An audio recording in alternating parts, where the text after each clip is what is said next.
My husband and I recently became the guardians of his 16-year-old niece, Hannah. Hannah is on the spectrum and has some challenges because of her autism. These challenges were made worse in the last 3 months when she lost both her parents, mom and stepdad, and then came to live with 2 strangers, my husband and me, while also not having contact with the step-siblings she has known since she was 2 years old. The loss of contact with her step-siblings is their choice. They are all older than Hannah and do not consider her their family sister and did not wish to remain in touch with her now that their father is dead. My husband has been incredibly angry with her step-siblings for having no interest in Hannah. He has spent the last 3 months trying to contact them and guilt them into being part of her life. While I feel like Hannah needs therapy, I need him to get on board with it and help me. My husband hadn't seen Hannah since she was 18 months old. I never met her, so this has been an adjustment for everyone, but she struggles with strangers naturally, so to have all this happen, she is not coping well. But my husband focuses less on getting Hannah the help she needs and acts as though the only thing that will help is to force her step-siblings to stay in touch with Hannah. I think it would help, but it can't be forced either, or they might take it out on Hannah. I have told him we cannot make them stay in touch with her. The other day, my husband and his parents were complaining about her step-siblings, and he was like, "I'm going to DM them again and try to get an answer." I told him he needs to focus more on Hannah right now and less on yelling at people through DMs, because nothing he has done so far in pestering these people has helped Hannah. I pointed out we need to figure out where we stand on getting Hannah therapy because the caseworker is still involved and we can't make any decision we want for her currently. My husband's parents said I had no right to speak to him that way, and I should be just as disgusted as he is with these adults who don't care about their own sibling. My husband, at least, seemed to get a bit of a wake-up call when I spoke, and he told his parents it was fine. But they told me there is no reason to speak to my life partner the way I spoke to him. Am I the idiot? Now, here are the comments. Comment 1. Not the idiot. The step-siblings also recently lost their parents, their home, and their primary family unit. They are deeply grieving, and not the solution to anyone else's problem. I think your husband has misdirected some of his intense and confusing feelings about the upheaval of your settled life and struggled to understand and support Hannah into anger at the remaining elements of the family unit destroyed by tragedy. Supporting Hannah's relationships with the extended blended family could be something to work on in the future. Harassing them and making demands is not appropriate now or later. Your husband is harassing grieving children who just lost both their parents. That is very bad. He should sincerely apologize, accept their grieving at their own pace, and leave them alone until they reach out. Comment 2. Not the idiot. You're right in everything. Also, we don't know what life was like for Hannah's family. The fact that your husband has not seen his niece for 14 years implies a problematic situation. I wouldn't rule out a possibility that older siblings were forced to take care of Hannah and their parents tried to make them responsible for her future. In other words, step-siblings have cut out contact because they are afraid they'd have to take Hannah in. Your husband's insistence makes this worse. It's like screaming, "Come back and take her!" Maybe siblings will be more willing to keep in touch if they know this is not the case. Comment 3. Not the idiot. Although it's sad that the step-siblings don't want to stay in contact, it's their choice. You and your husband have no idea what went on while Hannah was growing up, so maybe they have valid reasons for resentment about how they were treated after Hannah came into their lives. How do you even know if it would help? Your husband needs to stop trying to force them back into her life, and you both need to focus on what the two of you can do to make Hannah feel safe and loved. Now, for the next story. So my family threw my sister a gender reveal and asked all the siblings' partners to be part of the reveal, excluding mine, even though he had been the longest in the family, and we're getting married soon, and the others are just dating. We then had a farewell to a cousin, and again my fiancé was sent around like a delivery boy. Once the farewell celebrations had started, more events had occurred, and each time it was noted by both of us. The fact that it seemed like they didn't really want him around. Now I know you're gonna be like, but maybe they don't like him or he's rude or something. So in order to propose, he did the old school thing and asked for my parents' blessing, and they gave it happily. After a few family events experiencing the shift, I spoke to my family to let them know what's been going on, as maybe it was done unconsciously, and they promised to try harder. The next was the final straw was my sister's baby shower. We helped with the decorations, and then my fiancé was told he needed to barbecue for everyone, but the barbecue was set up at the back of the house, and the event was happening in the front of the house. When we asked if everything can wait for the food to be finished and then start the celebrations, we got told yes. This man prepared everything, or at least what we thought was everything, because the moment he finished and the celebration started, more food was brought to be barbecued. I got dragged to MC the baby shower and had to leave him until he was done. I felt bad and tried to get my brothers and even my sister's brothers-in-law to go assist in speeding up the barbecuing process, but they refused. He could hear the laughter and jokes being made, but unfortunately was not there for anything. Once done MCing, I pulled my mom to the side and said, "This is what I spoke about, and it's not fair that it's been happening, and nothing seems to change." My fiancé wanted to leave without causing an argument. And so we did an Irish goodbye to most people, but greeted those who were on the way out, and made up an excuse of me not feeling well to leave, so that it doesn't take away from my sister's day. We've decided to limit contact and just take time to think about how to go forward. My mom has now turned the table, saying it's my fiancé's fault we left early, and that we aren't attending any other family gatherings, and not mentioning anything they've done prior. Now, here are the comments. Comment 1. This is deceptively simple. You have a family of gaslighters, people who cause a problem, and then tell you how it's your fault, or how it's your fault that it hasn't been solved. Luckily, the solution is simple as well. Tell them you're not giving them another chance to do it to you again, because you're not coming over anymore. And then wait for a symphony of more gaslighting, telling you that you're being immature, overreacting, etc. Pay it, and the immature people saying it, no mind. One of two things will happen. 1, they will eventually see the error of their ways, apologize, and actually back it up with change for the better. 2, you have a few less narcissists in your life causing unnecessary drama. You win either way. Comment 2. I don't understand why you're tiptoeing around this. You're the idiot because you should have stood up for your fiancé the first time he was excluded. This is your family, and they're never going to care as much about their relationship with your fiancé as they do about their relationship with you. So it's your job to deal with any problems involving your family. You need to tell people that if your fiancé is not welcome, you're not either. He is your partner, and he needs to be shown basic respect. That means being included. Then stand by it. If he is excluded again, leave the gathering and take a break from the family until you see evidence that things will be different. Comment 3. You're the idiot for letting this go on for so long. Your family has been treating your partner like crap on multiple occasions, and you have done little to nothing but talk about and still go along with their demands.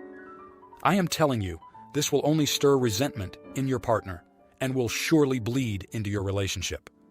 Given your family's history of your partner's treatment, why did he agree to do the BBQ? Now, for the next story. Okay, some context. My 32-year-old female, ex-husband, 49-year-old male, and I get along well for the most part. We co-parent our 9-year-old daughter on a mostly 50-50th basis, with me having her for a few extra days a month due to his fly-in/fly-out schedule for work. The only areas we butt heads with are his lack of communication and nutrition when it comes to our daughter. The nutrition thing is a pain to deal with, but ultimately not the issue at hand here. Since we've been divorced, about 5 years now, he has consistently forgotten to communicate when he needs me to take her early for him, or on days when it would typically be his week with her. I've raised my concerns with him each time and asked him to give me more than a day or two notice when he needs me to take her, but he has failed to do so each time. Because I obviously want my daughter with me as much as possible, I always take her anyway, and reschedule any plans I may have made for myself that conflict. Recently, he and I were talking on the phone and he says to me, "You know you're taking her for 3 weeks as of tomorrow, right?" I did not. He mentioned that he was thinking about taking holidays in September way back in April, did not say when in September, and never brought it up again. I had appointments booked for my week without her and an overnight trip planned. Out of frustration with him and his pattern of disrespect for me and my time, I refused to take her. My thoughts being, if I keep doing this for him, he will continue to forget and things will never change. I am a very passive person, and he knows this. I decided to stand up for myself and not accept his walking all over me. He got extremely upset with me and has demanded that he cannot count on me for anything, and that he will no longer help me out when I need him to take her. Keep in mind, he has never taken her for me on his days off or helped out in that way whatsoever for me. so this really doesn't affect me in any way at all. He claims he canceled his vacation and wasted $1,000 on it now because he has no childcare for his week with her. I understand his frustration with canceling his vacation. He, on the other hand, does not understand my frustrations with his lack of communication and has been cold with me since. Am I the idiot? Now, here are the comments. Comment 1. Not the idiot. My dad used to do the same thing, even though he was only an every second weekend dad. It would get close to school break, and Mom would call him to see what extra days he would take. Most of the time, he'd say something about actually taking us less because he was going on holiday. Then he'd get back and tell us about how much fun he had with his wife's family and their kids on their kid-oriented holiday. Your ex is a father. He has a commitment to his daughter. That commitment doesn't go away because he wants a holiday. It's unfair to you that he drops these things last minute, but it's even more unfair to your daughter. Watch your daughter for signs that her father is blaming her for not getting what he wants. Comment 2. Not the idiot. If he owned a dog, he'd put more time securing boarding versus what he's secured for his daughter's care starting tomorrow. This is outrageous. What an ass. So this. If I keep doing this for him, he will continue to forget and things will never change asterisk. He wasted vacation money because he failed to plan. Proactively ask and secure your daughter to be with you when he is scheduled to parent. Relax and indulge in me time. Comment 3. So, your husband was 40 and you were 23 when you had your child? Makes me wonder how old you were when you met.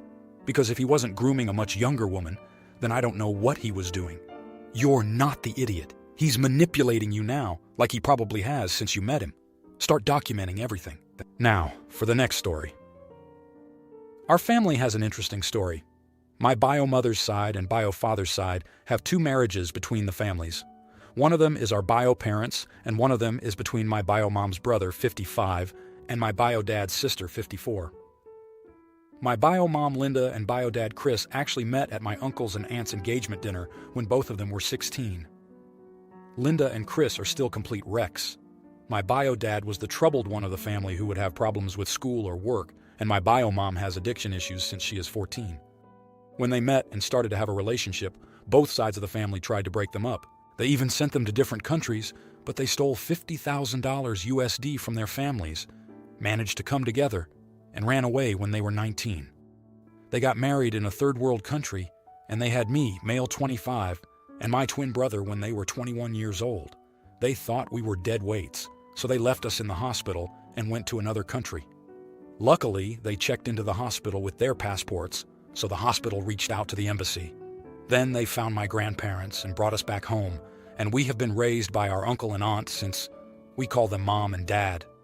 My parents were charged with child abandonment, but after 10 years of being MIA, the charges were dropped, and our families also didn't try to look for them. 2 years ago, they showed up at my dad's parents' house in a completely renovated look. It turns out they finished their education, had stable jobs in the country, started to get mental health treatments, and they were sober for 9 years, and they have basically put themselves together. At first, for 6 months, they only saw their parents in public places. Then they were accepted into the houses. A year later, they met with us when we were 24. My twin brother and I started to have a relationship with them, and we are somewhat cordial right now. Last week, our abandonment topic was opened, and Linda said it was the hardest choice they had made. I started to laugh uncontrollably after that, and when they asked, I told them they had multiple choices to come back, and they didn't. And our families were right not to trust them, and they would always have their eyes on them, and they should accept this at this stage. Linda started to cry, and they left shortly. All of the family except my brother think I am being too cruel, and I should apologize, but I think they had to hear the unfiltered truth. Am I the idiot? Now, here are the comments. Comment 1. All of my family except my brother. It should mean the world to you that the person that agrees with you is the one that experienced the same journey you did. He knows how it feels. The others? Well, they probably love you, but they have previous history with your bio parents as well.